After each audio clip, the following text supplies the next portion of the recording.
Hello नमस्कार साथियों, स्वागत है आप सभी का आईटी एग्जाम के यूट्यूब चैनल पर। दोस्तों आज की जो हमारी क्लास है ये मैं पेपर करवाने वाला हूँ। जो 3 और 5 तारीख में जो पेपर आया है उसका हम जो है एनालिसिस करने वाले हैं। ये फर्स्ट ईयर वालों के लिए क्लास है।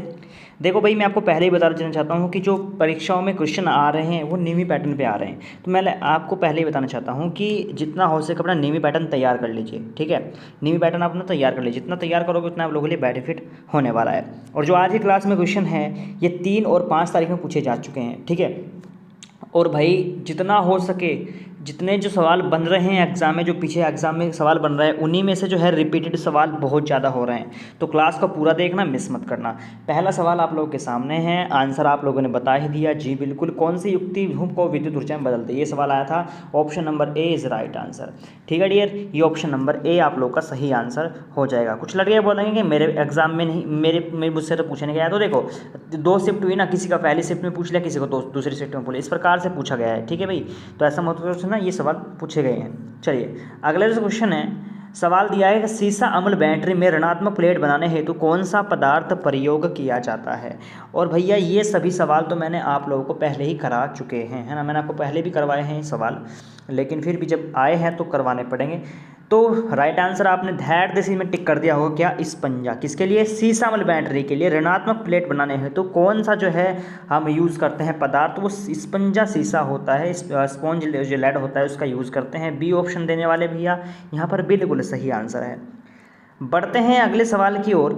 देखो बी एच वक्र वाला, देखो मेरी बात अब कान खोल के सुन लो। जितने भी डायग्राम वाले सवाल है ना, जितने भी डायग्राम वाले सवाल, देखिए इसमें डायग्राम दे रखा है कोई सा, है ना। जो जितने भी डायग्राम वाले सवाल है तो मेरे भाइयों सबको रट के रहो। ठीक है, एक भी सवाल को मत छोड़ना, क्योंकि डायग्राम वाले सवाल भी बन रहे हैं। ठीक है, डायग्राम वाले सवाल बन रहे हैं और इन सवालों में आपको आसानी हो जाती है याद करने में, क्योंकि डायग्राम अलग अलग है सब में, है ना। थियोरेटिकल तो आपको दिक्कत नहीं, और दिक्कत होती होगी वैसे, लेकिन डायग्राम वाले में कम दिक्कत होती है और सवाल ये बन भी रहे हैं।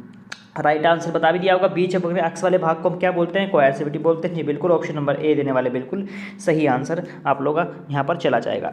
ठीक है डियर, अगला जो सवाल मारेंगे हम वो है इस रेती, है ना। आपको फाइल दी गई है, फाइल आपने देखिए आपके घरों में भी यूज़ होती होगी, जिसको हम रेत बोल सकते हैं ना। रेत घिसने के जो काम आता है, इसका आपसे नाम पूछा है कौन सा है।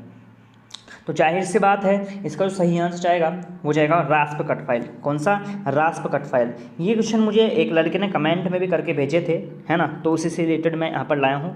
तो धन्यवाद भाई जिसने भेजे हैं, बहुत बहुत आपका धन्यवाद। और आपका भी अगर एग्ज़ाम है और आपका हो चुका है एग्ज़ाम, तो आप मुझे क्वेश्चन ज़रूर सेंड करना भाई। कमेंट कर सकते हो या फिर इंस्टाग्राम पे मुझे भेज सकते हो, इंस्टाग्राम पे या फिर फेसबुक ग्रुप है उसमें भेज दो।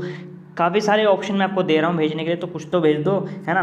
तो लड़के ने इसने कमेंट में मुझे भेजे थे सवाल, तो आपका बहुत बहुत धन्यवाद डियर, बहुत बहुत धन्यवाद। चलिए अगला सवाल है 20वें नंबर का। इस औजार का नाम क्या है? ये आपको एक डायग्राम औजार, है ना। मैं बोल रहा हूँ कि डायग्राम वाले सिस्टम ज़्यादा बन रहा है, तो औजार आपसे दिया गया है। तो 20वें सवाल का आपको राइट आंसर बताना है, सही आंसर क्या हो जाएगा, है ना। जी बिल्कुल, तो देखिए इसका मतलब यूज़ क्या होता है, और कमेंट करके आप लोग मुझे बताओगे कि इसका नाम क्या है ना। ये मैंने आप लोगों को बताया था, है ना, क्या नाम है इसका, मैंने आप लोगों को बताया था जब मैंने क्वेश्चन करवाए थे। और कीले निकालने के, जो लकड़ी में कीले होते हैं उसको निकालने के लिए इसका यूज़ होता है। अब आप लोग मुझे कमेंट करके बताओगे कि इसको हम बोलते क्या हैं। ठीक है, आप लोग मुझे कमेंट करके बताओगे इसको हम कहते क्या हैं। मैंने आप लोगों को बताया था, अगर आपके ध्यान हो तो। ठीक है डियर, चलिए अगला सवाल आपको दिया गया है यहाँ पर। ठीक है, ये सवाल आपके सामने दे चुका है। और भैया जो है आप लोगों को टेस्ट जितना हो सके लगाइए, क्योंकि टेस्ट आप लोग कम लगा रहे हो तो प्रैक्टिस धीमी पड़ जाएगी। ठीक है, तो जितना हो सके, जितने 2020 वाले हैं पुराने स्टूडेंट, तो सबको ऑनलाइन टेस्ट लगाना है। फ्री मॉक टेस्ट करना, कुछ नहीं, लिंक पे या वेबसाइट पे इतना आसान प्रोसेस है, कुछ नहीं करना आपको। सर्च करना है ITexam.yt.net। ठीक है, गूगल में जाकर सर्च कर लो और साकर जोन से भी आपको अपने ट्रेड से रिलेटेड कोई सा भी टेस्ट लगाना भी मैंने एम्प्लॉयबिलिटी स्किल का वहाँ पर डाल दिया है, तो जाकर लगाइए। फर्स्ट ईयर का मैंने डाल रखा है, वो भी लगाइए। तो काफ़ी सारे इसमें कोई टेंशन लेने वाली बात है। क्यूज़ मैंने आपको दे रखे हैं वहाँ पर, जितना हो सकता है आप क्विज़ लगाइए, बेनिफिट मिलेगा। ठीक है, नीचे मैंने डिस्क्रिप्शन बॉक्स में लिंक भी दे रखा है, अगर आप चाहो तो डायरेक्ट क्लिक करके वेबसाइट पर पहुँच सकते हो, नहीं तो सर्च कर लेना गूगल में।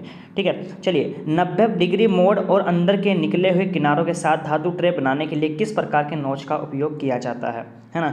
यहाँ पर जो सही आंसर जाना चाहिए मैंने आप लोगों को बताया था, वी नोच का यूज़ होता है ना। बेसिक से मैंने सब कुछ आपको करवा रखा है ना, जो क्लासेस मैंने कंप्लीट करवाई हैं, अगर आपके ध्यान हो मैंने फर्स्ट ईयर क्लासेस सब कुछ कंप्लीट करवाई हैं। और बेसिक देखो, जैसा ये सवाल है, ठीक है, इसके माने मैंने सब कुछ बेसिक से बताया आपको, जिसने क्लास देखी होगी।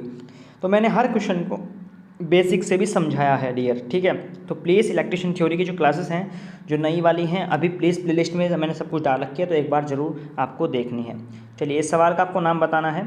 ये सवाल है, दिया गया है डियर कि इस हथौड़े का नाम क्या है ना, इस हथौड़े का नाम क्या है। तो देखो आपको पहचान कहाँ से करनी है, आपको पहचान कहाँ से करनी है। तो इसमें देखिए एक किस्म चोंच वाला एक क्या दे रखा है, इस प्रकार से दे रखा है ना, ए इस प्रकार से है ना। तो ये सिस्टम है। तो ये क्लो, इसको हम बोलेंगे क्लो हथौड़ा। क्या बोलेंगे डी, इसको बोलेंगे क्लो हथौड़ा। ऑप्शन नंबर जो है आपका ए राइट आंसर जाएगा। लेकिन अगर इसमें इस प्रकार से होता, इस प्रकार से, तो क्रॉसपिन होता। क्या होता, क्रॉसपिन। और अगर इसके यहाँ पर नोक पर ये लट्टू सा रख देता, बॉल की तरह मैं यहाँ पर रख देता, तो ये क्या होता, बॉल पिन होता। ठीक है, तो इस पर ऐसे चूंसी प्रकार से लिखी हुई है, तो इसको क्लो हथौड़ा हम बोलेंगे। ठीक है, बस आपको जो नोक है जो ये वाला सही है, आपको पहचानना कि ये कैसा है। अगर गोल टाइप का दे रखा है तो बॉल पिन है, बॉल की तरह होता है, जो गोल गोल बॉल की तरह होगा। अगर यहाँ पर लट्टू रख रखा है तो, अगर यहाँ पर इस प्रकार से है तो वो क्रॉस पिन हो जाएगा। तो इस प्रकार से आपको मैंने आपको बेसिक से समझा रखा है, तो प्लीज़ क्लास जरूर देखना बनता है आपको। अगला सवाल आप लोगों के सामने दिया गया है, आपको सुरक्षा चिन्ह का नाम दिया गया है। देखो भाई कुछ सवाल जो है निमी में थोड़े से डिफरेंट टाइप के दे रखे हैं, यानी कि आंसर थोड़ा सा इधर उधर का रखा है। तो आप लोग इसका सूचनात्मक चिन्ह लगा के, लेकिन सूचनात्मक चिन्ह नहीं है, ये क्या है, आवश्यक चिन्ह है ना। क्या है, आवश्यक चिन्ह है। तो ऑप्शन नंबर मैंडेटरी जो साइन आपको बी ऑप्शन इसमें चला जाएगा। ठीक है, नियम में शायद इसमें ऑप्शन थोड़ा सा चेंज कर रखा है, यानी कि आंसर थोड़ा सा अलग दे रखा है डिफरेंट, लेकिन इसका जो सही आंसर जाएगा वो आवश्यक चिन्ह के साथ जाएगा। अगला सवाल है, आपको दे रखा है कि सीट मेटल कार्य के लिए उपयोग होने वाले स्टेक का नाम क्या है ना।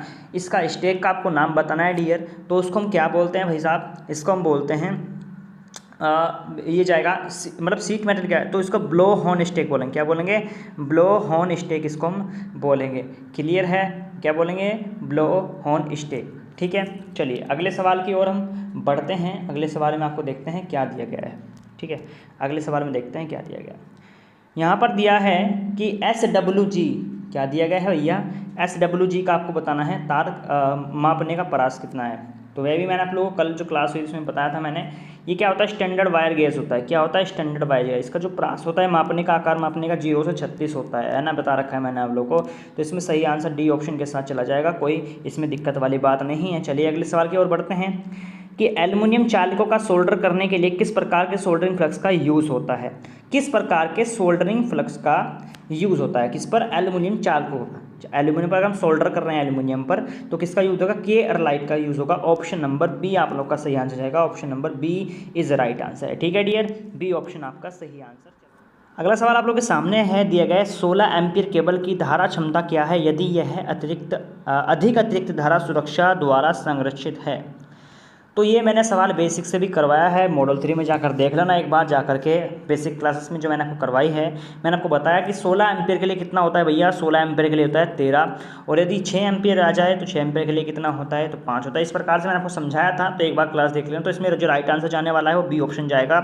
बी ऑप्शन भैया आप लोगों का सही आंसर इसमें चला जाएगा। ठीक है डियर, अगला जो सवाल है, बढ़ते हैं अगले सवाल की ओर। दिया गया है कि बिजली की मात्रा के लिए इकाई आपसे पूछी है। तो बिजली की मात्रा की जो इकाई होती है वो क्या होती है, गुलाम होती है। तो कोई इसमें कोई दिक्कत नहीं होनी चाहिए। ऑप्शन नंबर बी आप लोगों का सही आंसर चला जाएगा। अगला सवाल आप लोगों के सामने यहाँ पर दे दिया गया है। तो चलिए 44 नंबर का आपको आंसर बताना है।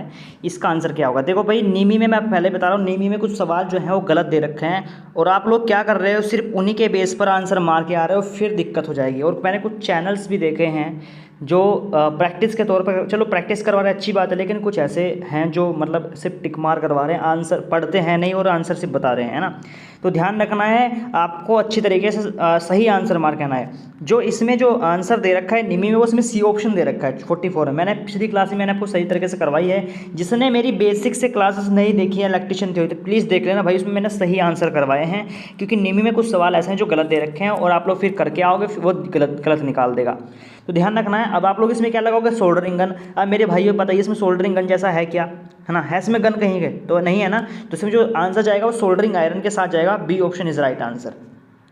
ठीक है, तो आपको पॉइंट ध्यान रखना है, ऐसे मतलब गलत नहीं पढ़ना है, सही तरीके से आपको पढ़ना है। ठीक है डियर, चलिए अब सोल्डरिंग विधि का नाम क्या है। अब भैया एक बात बताइए, ये आपको कैसा दिख रहा है, ये डायग्राम में आपको कैसा दिख रहा है, ऐसा दिख रहा है जैसे बंदूक हो, है ना। कैसा दिख रहा है, जैसे बंदूक आपने हाथ में ले रखी है, यानी कि गन आपके हाथ में ले रखी है, आप उड़ा रहे हो, है ना।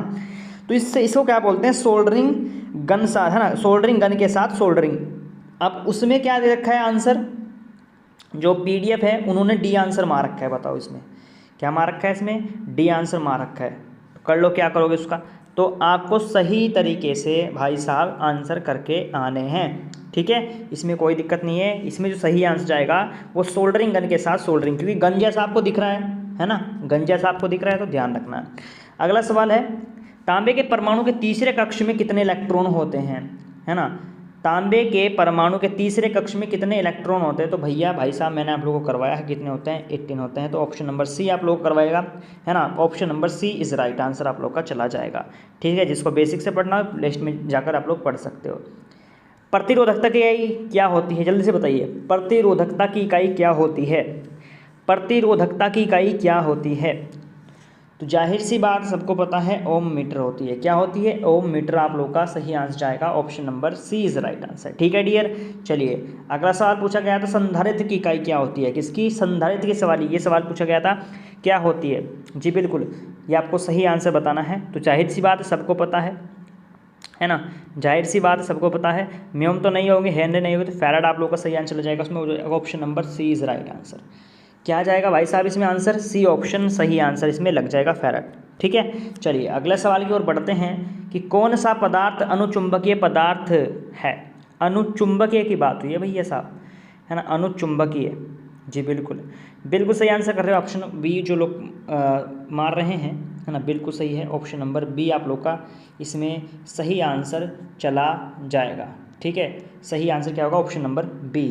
चलिए अगला सवाल है, रिलैक्टेंस की इकाई पूछिए आपसे, ठीक है। जितने भी इकाइयाँ हैं, मात्रक है, आपको सब कुछ याद करके जाना है, तो फायदे में रहोगे।